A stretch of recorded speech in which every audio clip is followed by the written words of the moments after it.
kepareng matur ing ngarsa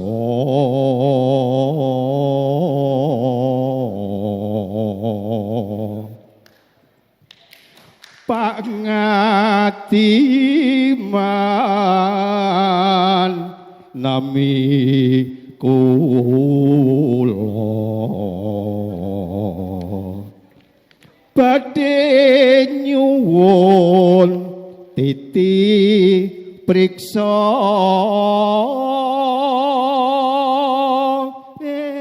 ngono kita biasa deh gadani cangkir gading sedeya cekap ngeten Pak Yai niki kula badhe nyuwun pirsa kala wau babagan tingkepan kala wau pangandikanipun kedah ngangge gading sejodo kala rumiyin nalika kula alit gading sejodo niku digambari wayang mbuh wayang apa ketoke tapi niki kala wau kala winganane sak pungkasane kula dereng saged nggambar dosipun nggih mboten tak gambari kala rumiyin wonten gambaripun ingkang salajeng kala wau panjenenganipun bapak ngendikan bahwa niku dipecah toyone diunjuk nanging nuwun sewu kala winganane bar dimandikan langsung tak pecah biak ajur Pak Yai dosipun bapak mboten ngunjuk ibuke calon ibu mboten ngunjuk toya lah jane kudune diunjukke toyone ngendikane Pak Yai kudu disigar biak bareng tak sigar biak banyune muncrat Mas iku kawahe muncrat lah niku badhe nyuwun titip pirsa ingkang salajengipun kaping kalihipun kala rumiyin nalika Ibu Andarbeni cengkir gading dilebokke ning gone kalungan napa niku kemben nanging nuwun sewu wingananipun tak gantos tigan pitik sing pertama kali cak campur bahasane lho ya kula ganti niku nggih niki kula badhe nyuwun pawigatosanipun kersanipun mangke ben boten tumbangsuh wonten ing tlatah Jawi Kilen karena kula niku saking Syekh Kilen kala wau dosipun nyuwun pirsa mangke ben supados mboten awit nuwun sewu dukun bayi sing saiki pun beda dukun bayi sing ndek mben dukun bayi ndek mben niku titilaksanane tirakate temenanan tapi saiki wis pokoke anggere diundang iso ngopeni iso ngombah bayi ngono wis diarani dukun bayi matur sembah nuwun mekaten atur kawula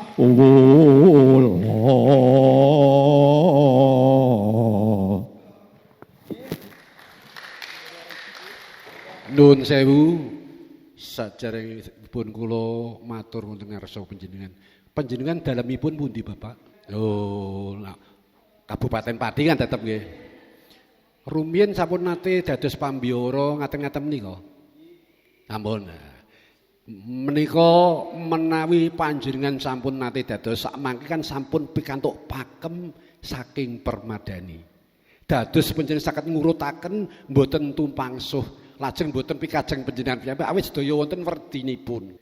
Terus menawi panjenengan mangke kondang arep tingkepan nimbali asmanipun Pak Ngadiman wae sing iso plus. Nah, lajeng panjenengan lajeng badhe pirsa nyuwun pirsa menika menapa menika sinjang-sinjangipun menika wonten gambaripun Pak. Wonten buku kreta wonten gambaripun. Dadi trima menika singkat saking lahir metu mati. Trima kuwi telu. Nah, trima telu mo name nak kula sekawan caturma awit napa wonten kandutan sampun dipun upacarani kanthi adat nggih napa mboten. Lah mestinipun meteng metu manten mati. Caturma awit rikala wonten kandutan nika sampun tinata kanthi adat wonten siraman ugi kados badhe calon penganten calon ibu nggih wonten siraman. Namung sakmangke awis ingkang dipun angge. Awit nggih nimbali panatacara nyepake ubo rampe menika nggih ngagem prabiya. Kejawi tiyang ingkang menapa menika tasih seneng budaya lajeng kersa nguri-uri budaya tingkepan menika. Menawi wonten dusun tata cara siraman penganten niku kadang mboten wonten. Lajeng midodareni mboten wonten. Namung kula pesen kalian panjenengan nggih upami tuding utawi kapiji kedah saged. Lah sekedos pundi? Ya kedah gadahi buku pakem ngeten menika. Oh, urutaning tata cara sepisan iki. Sanajan upami mboten cepes kados Surakarta ati niku. Menawi pati kan menapa menika mboten badhe panggih kan mboten wonten menapa niku lung tinampi rumiyin. Menawi Surakarta jangkep badhe panggih menika. Mangke wonten ing pacara panggih kula aturi. Dados menika nembe wonten ing bab metu. Meteng karo metu menika wau. Tata caripun dos pundi? Sumangga dinten badhe nyuwun pirsa gambari Bathara Kamajaya kaliyan Dewi Ratih. Lah nggih menika menawi mboten saged gambar kula gadah kadang ingkang saged gambar menika. Kadang permadani nama Edi Waskita saged. Pesen aku gambarke Kamajaya karo Dewi Ratih. Kamajaya menika dewaning bagus. Menawi Batari Ratih no dewaning ayu. Nek iso metu lanang baguse kaya Bathara Kamajaya. Nek metu putri muga kaya Batari Ratih. Menika kan garwa. Garwanipun anu menapa niku Kamajaya. Batari Ratih. Lah nek panjenengan remen wonten film ya monggo dipun gambari film. Nanging mboten umum. Mboten umum. Aku kok seneng karo Widyawati karo Sopan Sopian upami tahun sampeyan tak gambarane kuwi ya monggo ning mboten umum. Nyuwun pirsa Rama. Nggih. Bilih babagan jenang niku saged digantos perkawis sanese napa mboten? Supados ketingale mboten ketingal mubadir ngoten lho. Dos pundi? Jenang niki lho, Mbah. Jenang ingkang warni-warni niku. Jenang napa apem niku nggih? Warni-warni. Nggih, jenang ingkang warni-warni ngeten niku saged dipun gantos sanese. Menawi pakem nggih menika. Gitu. Menawi pakem ning wong-wong kirang langkungipun nggih mboten menapa-menapa wonten kirang langkungipun. Menawi jangkep langkung prayogi, 4 sehat 5 sempurna.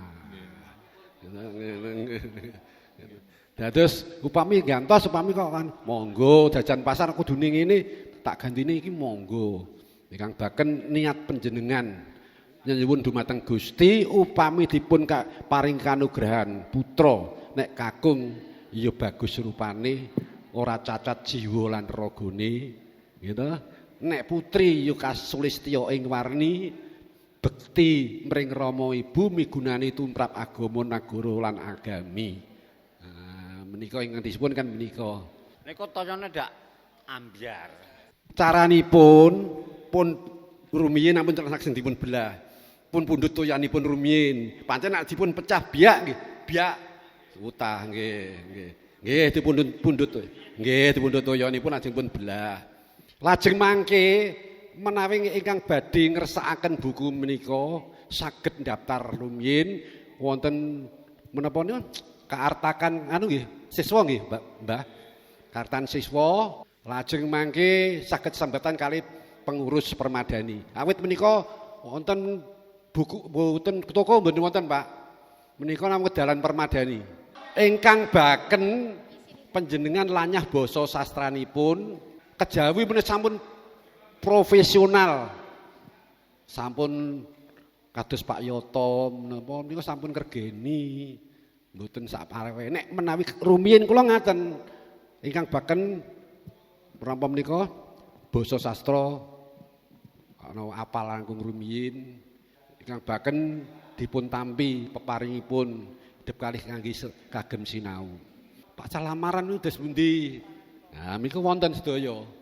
Wonten sedaya. Nek sampun kadang-kadang kan wonten menawi pasrah sanggan peningset menika kan saderengipun ijab. Menika werdinipun haning seti pangandikan ingkang sampun kepengker duk rikala Bapa Sena Nugroho sekalian garwa sopan notok kori dalah nglamar.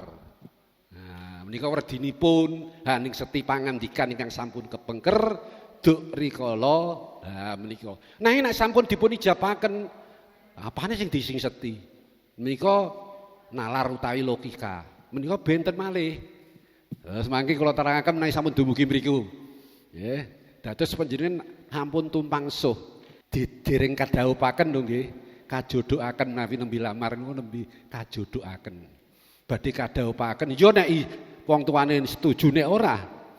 Lah nek nglamar kan berarti kados benjang lamar gawean apa ditampa apa ora. Menika menawi bentenipun nglamar kalih pasrah sanggan peningset. Lah nek sampun menapa menika badhe palakrama utawi badhe ijab menika namanipun mboten menapa mboten nglamar melih pasrah sanggan pening sadereng ijab. Sasampunipun menika nggih wonten tembungipun mangke mawon menawi sampun dumugi mriku. Monggo sinten malih ingkang badhe nyuwun pirsa? Dipun tepangaken nama kula Suryani saking Semampir. Nggih, Sumi Suryani. Suryani. Nggih. Terus saking Bu Suryani nggih. Nggih, Bapak. Gegayutan kalian tingkepan kala wau dipun sebataken werni-werni jarik. Werni-werni jarik nggih, Mbah, wonten Sida Luhur, Truntum, Sida Mukti, lajeng Wahyu Tumurun sak jangkepipun. Nggih. Nika napa mirunggan kagem tingkepan napa pripun? Amargi ngeten. Kula sampun nglampahi tingkepan lajeng jarikipun niku nggih duka mboten ngertos kula napa nggih ingkang dipun agem menika nggih pokoke jarikan nggih ngoten Mbah. Ngoten niku pripun? Soalipun ngaten Mbak nggih. Menawi pakem nggih menika kan ngemu suraos. Panyuwun dumateng Gusti saged to paring Wahyu Tumurun oleh tumurane Wahyu. Sida Mukti uripe Sida Mukti. Nek terus entuk kandang bubar terus pripun? Lah menawi nggih kirangipun seserepan menika. Nah, mila menika gandeng panjenengan sak mangke, panjenengan jurias. Mboten. Ya. Nek tok nyawri kok tenanan aku kok wedi. Mboten. Mboten. Sinten malih monggo. Nggih, nyuwun sewu Bapak. Pareng matur nggih ajeng tanglet niki wau ajeng tanglet bab jarik tapi pun ditangletken garwane dalang niki wau ibu niku. Nah niki kula tanglet nara tegese nyamping nggih niku napa kalih angsal titipan saking wayahe Raden Yasadipura, Raden Nagawarsita tembe WA jenengan dipun nyekar wau lho Mbah Yasadipura tembang dandang gula. Nah niki jenengan angsal amanat kon nyekar panjenengan niki. Wus pinesti wanita puniki dadi wadah wijining tumita denaji jiwa wajibe